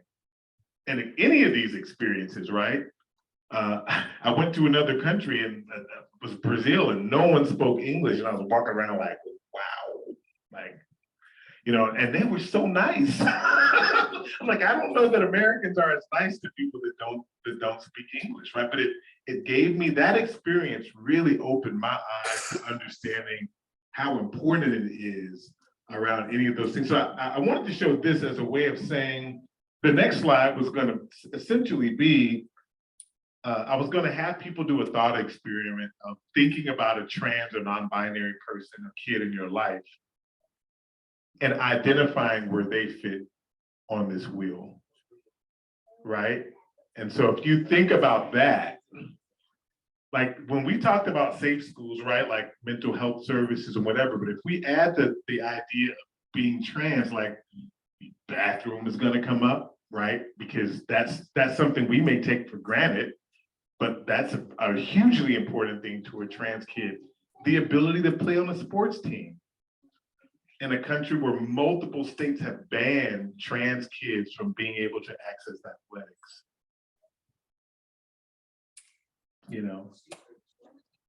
Well, yeah, that's the other thing about the whole trans thing is like not all women are made the same. Like, right? They're like they're different strengths, and so that was the process behind this. I'm going to share this deck out so people can look at it because it's really important. And then the idea was when you identify all these things about the person that you were thinking about, the question becomes, how would you define a safe school for this kid? Like what things have to be true in that school building for that trans or non-binary student to feel, because we can have a pretty low bar. And there's a really important book that I'll mention. Michael Sadowski wrote a book called Safe is Not Enough. It's a brilliant book if you're looking for doing this work in schools. I think it's a must read because the premise is that like safe is a pretty low bar. Like, oh, my kid's safe at school. Shouldn't they be safe? I mean, like, that's pretty low. Like, school should be spaces where kids feel encouraged, where they thrive, where they're excited. Not that they're safe, that they don't have to worry about guns or being shot or all these other things that we're thinking about. I just want to hit a couple of things. The importance of intersectionality. Oops. My ladybug was. Yeah, she got in my shirt. But it's important to understand the intersectionality. It's also important that when you're advocating for trans and non-binary kids, and I'm gonna say this as a Black person talking to a lot of white people right now, at least in this space. If you only show up seeming to be concerned about your trans and non-binary issues, but you're also not positioning if the school is culturally supportive of students from different backgrounds, if it's accessible, we can have more success if we're talking about creating this environment for all students. When people see you coming in just talking about the trans issue, right? Well, I don't care that like that in all the low-level classes, you got a bunch of Black boys, or that they're being over-disciplined. But if you, as a parent and an advocate, can say, hey, I like to see a school where all kids are being served, where all kids have what they need. And here's one issue, but here's another issue. Like, I'm concerned about all the kids. And I think so often we go in with our one issue, and it's really about tapping into that principle. If you say, you know what, I don't think kids, the library needs fixed, right? You know, and when they see that you're concerned about the broader educational issues, the broader things in that school, there's often a gateway into, wow, like this person isn't just coming with their, you know, they love to say we have an agenda outside of brunch. But I think showing concern about the myriad of issues and educational equity kind of gives you a gateway in for them to see your humanity bigger than the parent that's concerned about their non-binary kid, right? Like, what are the other issues at that school that need to be talked about? And that's why intersectionality is important. It's also important to understand the ones where you're closest to power. Because the ones where you're closest to power also means that you can create the equity. So I love this slide. This is the difference between equality and equity. You got a person there that doesn't need a box. Does a tall person need a box? And this looks like a soccer game. Soccer games are long, right? I'm sure he's worried about falling off the box. Then you got this person in the middle on the equality side that's got to stand on tippy toes for the whole game just to be able to see. That's got to be painful. Then you got another person that has a box and can't even do anything with it. This is what's problematic about the notion of equality, giving everybody the same thing. The reason that this concept is applicable to non-binary trans kids is because they have different needs than other kids. So it's not about giving them the same thing. It's about giving them what they need. So some schools will say, well, there's a bathroom down the hall and around the corner that the teachers use in the back, right? It's kind of like the elevator that they wanted my friend to use in the back with the banana peels and rotten meat, right? That person had access, they had equality to use the building, but it wasn't equity, right? In this picture, yeah, the person is much more comfortable being able to stand up. Like, they don't have to worry about falling off of a box. This person in the middle has two boxes. They don't have to be on tippy toes. This person here, a ramp was created so that they could actually see. So this is important because these things just didn't appear. Someone built the boxes and placed the person on the boxes so that they can have access. Someone built this ramp so that this person that is in a wheelchair can have access. So what's important about this is, where do you have proximity to power? And where does that give you an opportunity as an ally to open that space for other people? That's why our straight allies, it's so important for them to talk about trans and non-binary kids having access in schools, right? Because they'll say, oh, you're pulling a gay card, right? And if my straight friend says, hey, I think this is wrong, well, it's not a card for them. They're just saying that they think it's the wrong or right thing to do. Yes, I do see your hand. Another additional or change in image that I've seen with this is, instead of having, the two boxes or the ramp, was to remove the wooden fence and put a chain link fence in so that everybody had access to be able to see. I love that. Another image is I've seen that, like liberation, like why do we even need a fence? Or why do we even need that?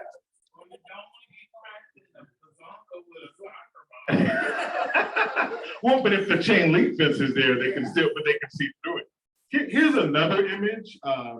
I know I'm zipping through. I like this one because when I said earlier that we talk about transphobic and homophobic people, when we should be talking about transphobic and homophobic systems, right? Well, how is the system? And so what I like about this image is everyone's the same, because when the other image, we can say, oh, well, she wasn't tall enough, or they needed a wheelchair. So we put the onus on the person with the issue. We say, oh, well, if they weren't trans or non-binary, then this would be a problem. How many times have we heard we make the problem out of the trans or the non-binary kid? I heard of teachers, oh, well, like when they have painted nails in my class, it distracts the students.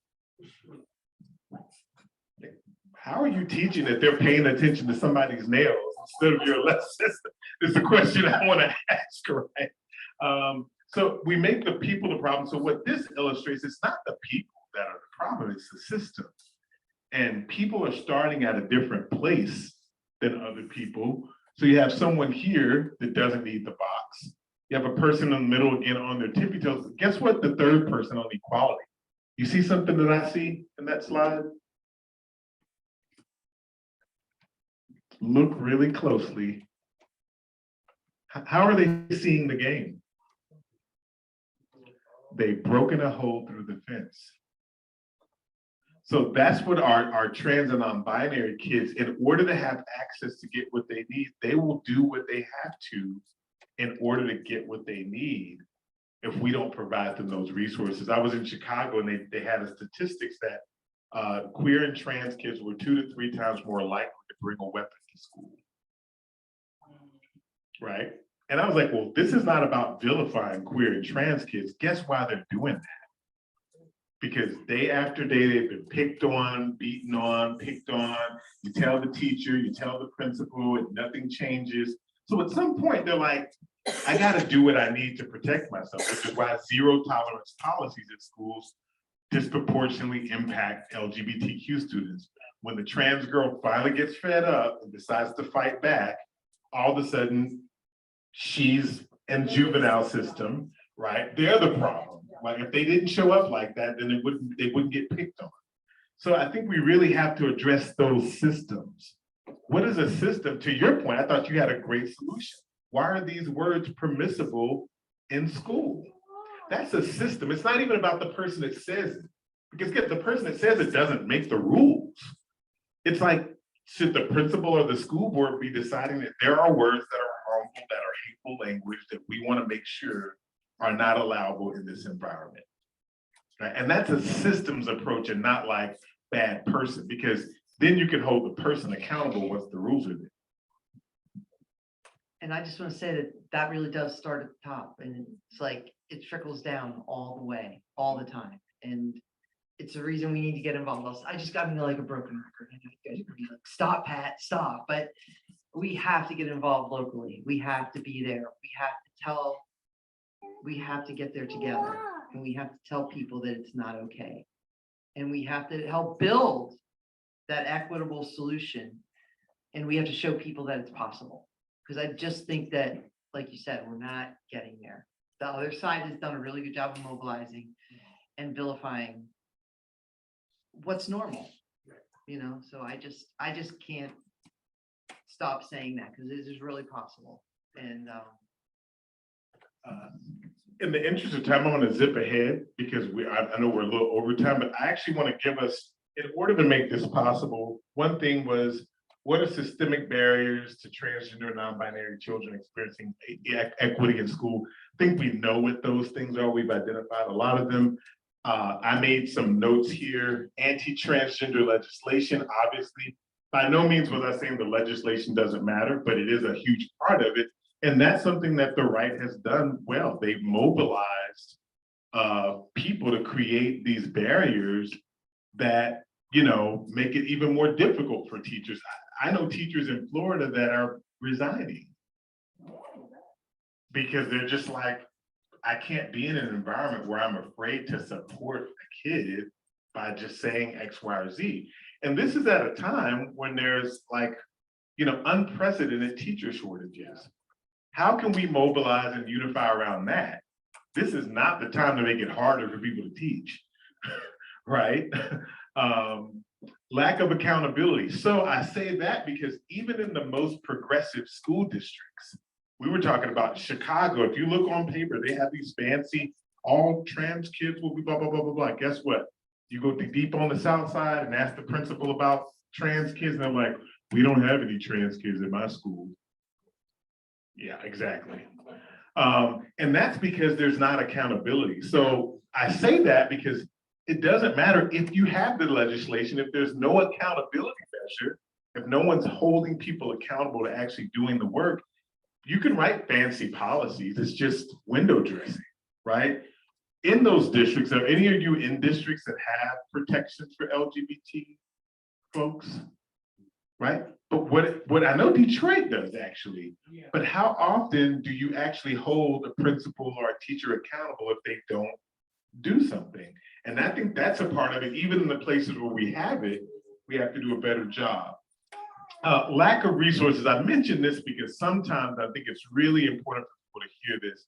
If you're talking about lower income schools, schools of color, if the only thing you're going in to talk about is your trans kid having the right pronoun used, but you're not concerned about the lack of new books, the teachers aren't, certified, then it just seems like, again, like you're just concerned about this issue when there are all these other issues in schools, right? And oftentimes these schools have competing other issues, so you gotta address all of them, right? And that's why that intersectionality is important. Lack of education and misinformation. Again, don't assume that a principal knows what cisgender means. Sometimes it can be helpful to say, I know a group of people that can come in and do a LGBTQ 101 to get you up to speed. And I've actually had a lot of people be like, well, I just don't know anything about it. So it's easy to say I don't want to do that because they don't know anything about it. And there are organizations, Listen Among Them and other organizations that can come in and do trainings for staff.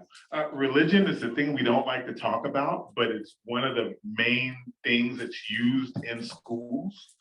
And we have to continue to understand that, there's a point where separation of church and state becomes really important, right? I've worked in spaces where the deacon at the local Baptist church is also the principal. And there's no distinction between the way they rule the church and their school.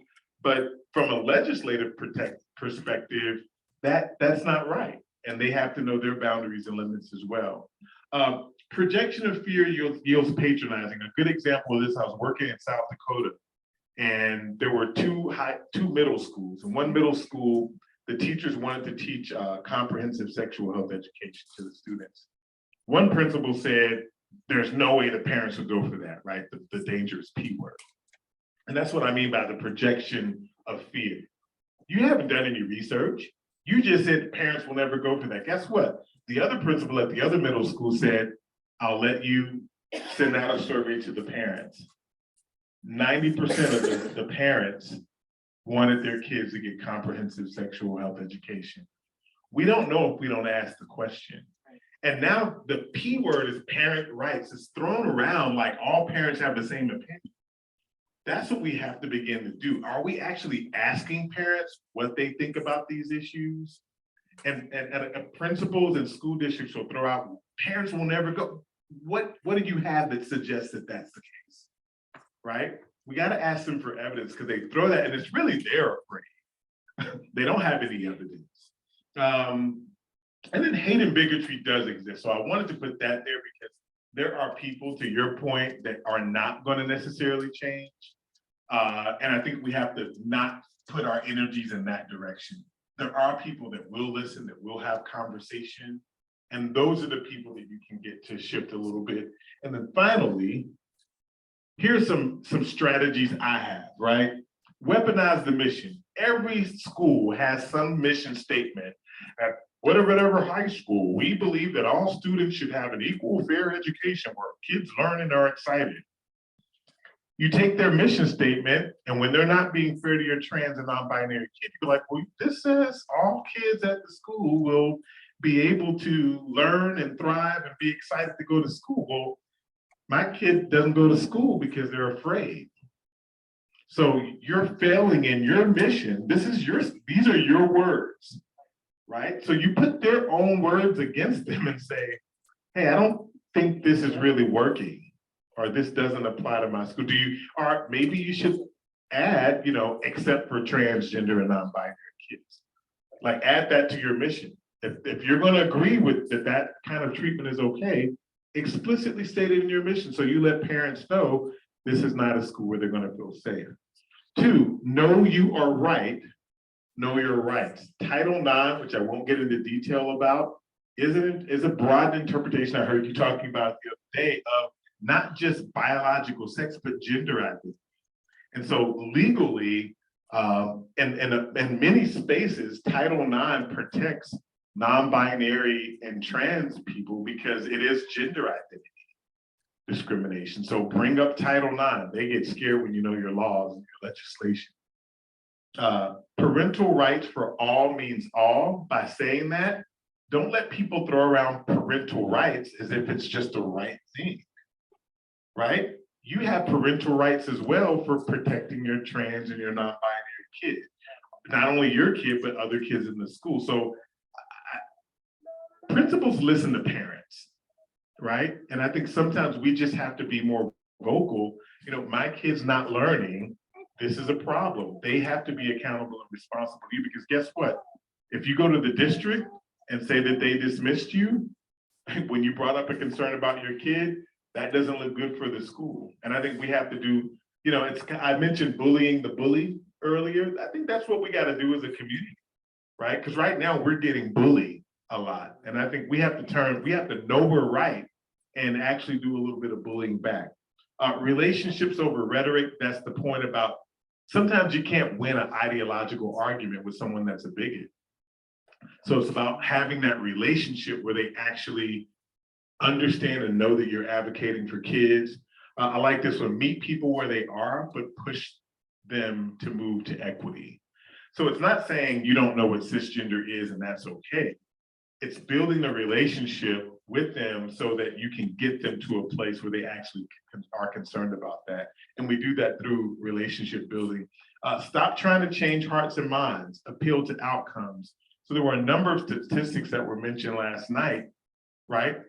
LGBTQ students are 3 to 4 times more likely to drop out of high school, right? What principal wants high school dropouts, right? There's statistics that show that LGBTQ students underperform academically. What principal wants students to underperform? Because guess what? Principals lose their job when students aren't achieving on these tests, right? So sometimes you have to play their game of appealing to what matters to them. And if you start putting those in academic terms, kids are this times more likely to commit suicide. And I can help you with stats. There are all kinds of stats out there that show that not having supports for trans and non-binary kids actually hurts them academically. Sometimes they're not going to agree with you on trans and non-binary identity, but guess what? They will agree with you on wanting kids to graduate or wanting kids to do well on those tests. And so you have to build a connection between the achievement and the identity. And then finally, I think one of my favorite things is, was that kind? When you get the bigots that say something really mean about a trans kid, I love asking that didn't seem very kind. And it shifts the conversation, because all of a sudden it's not about what you believe, what they believe. It's like, you're a principal at a school and you just said something really mean about a kid. Do you want that to get in the paper? I'll threaten them all the time. I'll get the paper here. I'll quote what you just said. And then it stops them and they have to think, wow, it's my responsibility as a school leader to make sure that kids feel safe. I got to rethink how I'm doing this work. And so I know we could talk about this all day. I probably tried to pack in a little too much. But any questions around moving from that space of empathy and relationship building to actually the advocacy that we need to do to change the schools and environment so that they're actually safe and affirming for everyone? Yes. I'm in a lot of transgender parent groups. And right now, the parents are in Texas are planning a walkout, like, they're organizing with the kids, and the kids are gonna walk out until they get what they want. There's in Detroit, we have, it's called it's gonna kill.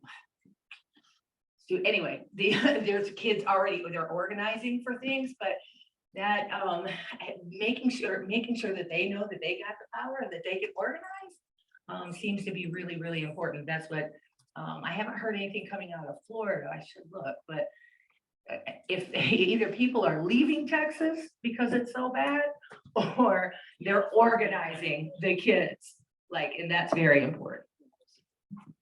Down in Central York, a whole group of kids did that. They took the power and the adults followed. Yes. And Central York kids, they have a whole organization now that is kind of a national model that the kids take the power.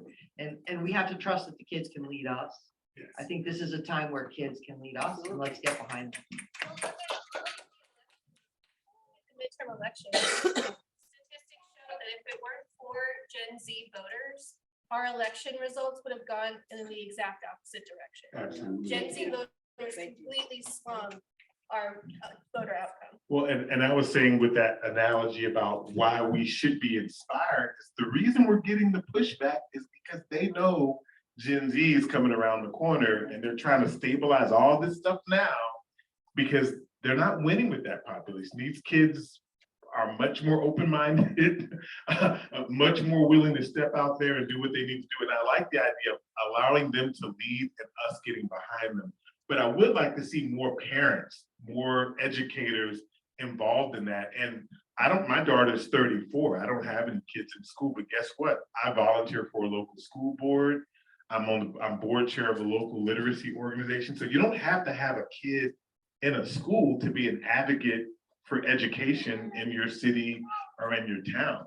You know, going to the school and showing that you have concerns is one way to get involved. Even if you don't, I mean, when we think about it takes a village, it's not about your biological children that are in school. It's about you showing up and getting other people to be advocates. So when those students do step out, that they feel like they have the community support. I'll take one more question if there is one, and I'll certainly stick around, but I've gained a lot from the sharing here, starting with your stories and moving us into a space where we can work together to make sure that kids get what they need, because again, safety is still a low bar, you know, but we got to get that done before we can talk about the thriving and all the other stuff. So I want to thank you.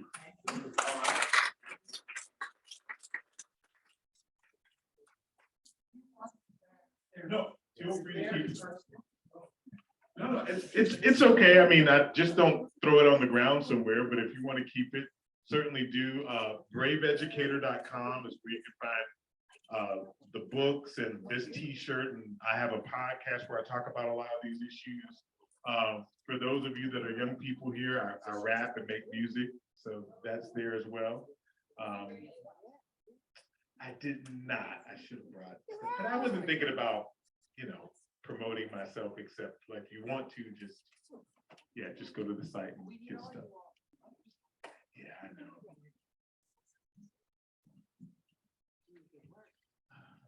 Wow. So Timon, you not only teach and inspire, challenge, and call us, you actually live out what you believe and what kind of world and what kind of schools and what kind of communities and what kind of cities you want us to be part of. And so we are grateful for you. An incredible conversation, but also you are the incarnation of that brave educator in that brave space. So we are completing our time together with our friends who have joined us online. So thank you to all of you who are online for being with us.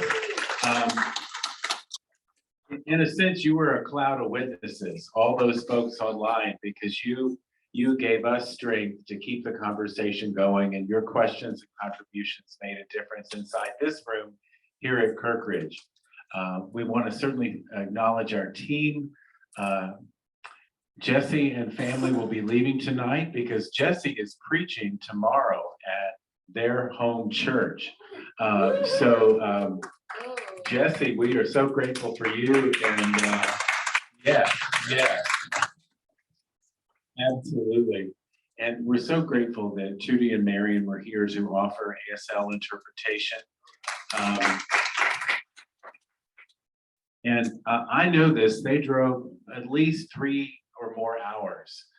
So they have a long journey tonight. So they will not be with us in the morning, but Ivan, a local ASL interpreter, will be here. But Marion and Trudy, you have brought such heart and spirit, your questions and your ideas. We loved having you around the meals.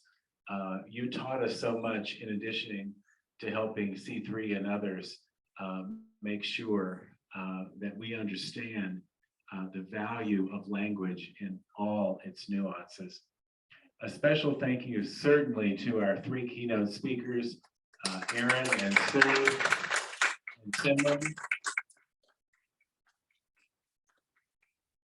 And Lydia, thank you so much.